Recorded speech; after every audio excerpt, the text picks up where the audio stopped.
Hello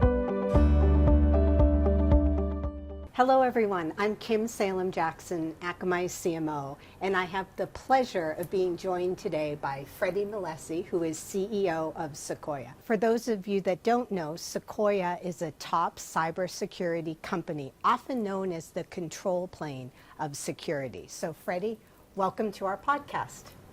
Hello Kim, thank you for having me. Thank you. Should we dive right in? Yes. All right. Freddy, tell me, why did Sekoia make the architectural shift to Akamai, and how did that help with your speed and your reliability? It's a good question. Actually, we are born in Europe. We were a European company, and we are coming global. And Akamai is the right fit for us to this global reach with one strategical partner and a great performance in every region where we are operating.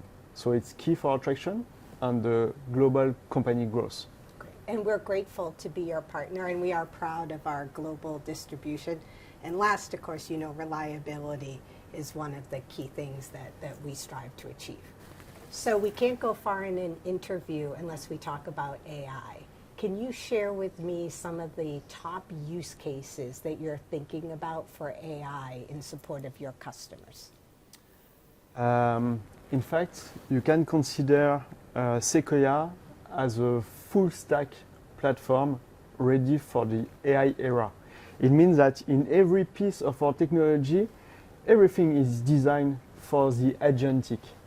And it makes a big difference in terms of experience for the SOC user who are using our technology on a daily basis, because they are more relaxed in terms of baseline of security.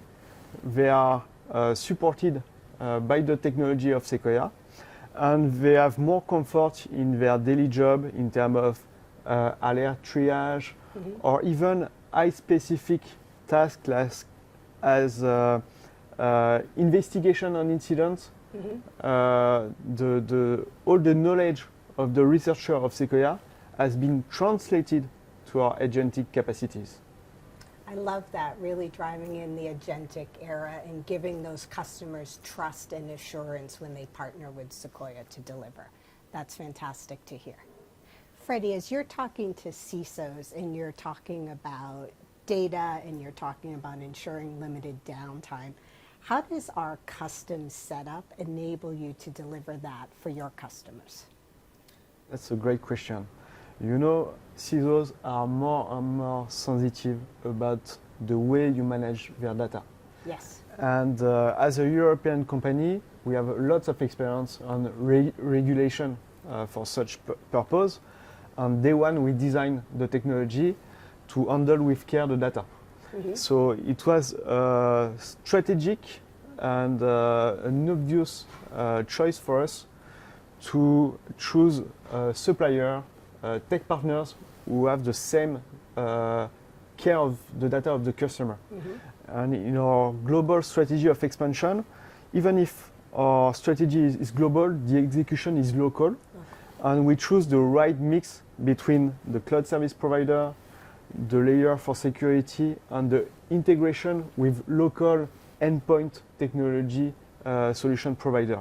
And this mix is really what the mature CISO are expecting from the market, and not this monolithic black box that doesn't create trust anymore. Yeah, I can see that's important. I mean, data is an organization's most important asset, and we know data sovereignty is so top of mind right now. So your ability to enable that for CISOs so they have that peace of mind is so important in today's day and age. Exactly, and it's a global trend, and it's more than a trend, because it's a discussion we have in Europe, it's the discussion we have in Asia, in Middle East, and here also in the US. It's a big topic. Yeah, I agree. It's not even a trend. I think it's the new normal, as you said, right? That's the new normal. Yeah, that's great. How does having Akamai's integrated compute allow Sekoia to be more innovative? That's also a great question. In fact, usually when you talk about storage, it's for compliance purpose. And our security product team just disrupt this part of the value proposal because of the technology we are using with the Akamai technology. We were able to offer a larger period of time of storage, and we were able also to add value-added feature.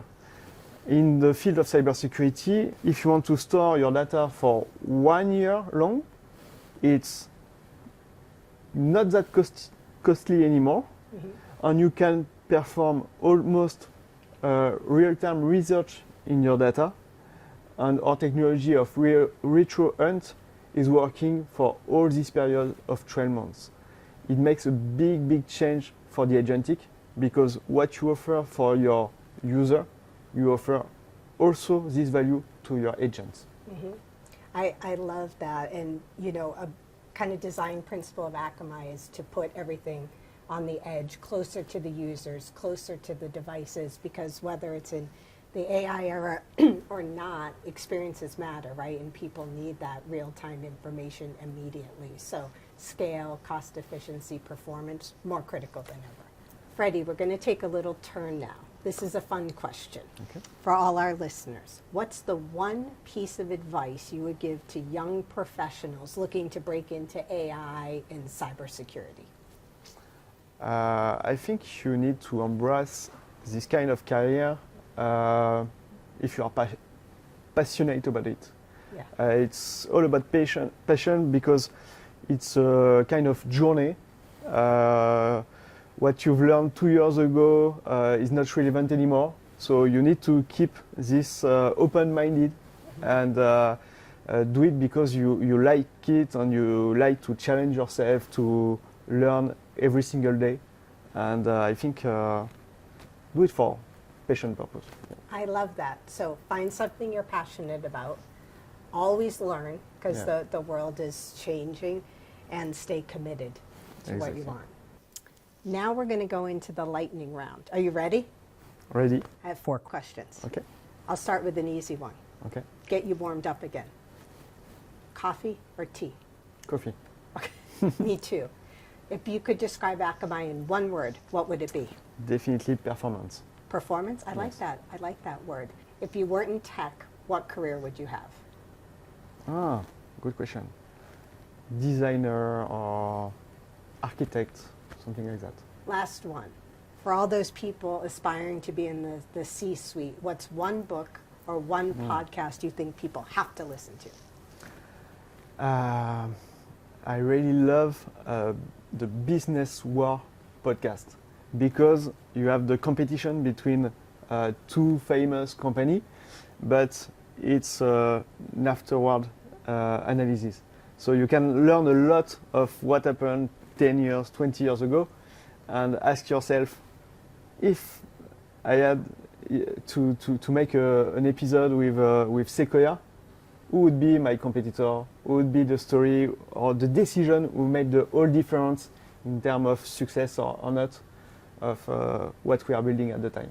Great. The Business War podcast? Business War podcast. You heard it here first. Everybody's got to watch the Business War podcast. Freddy, I have to tell you, thank you so much. I loved our conversation. I learned so much. I'm sure our listeners have as well. And I want to thank everybody on the line for the privilege of your time.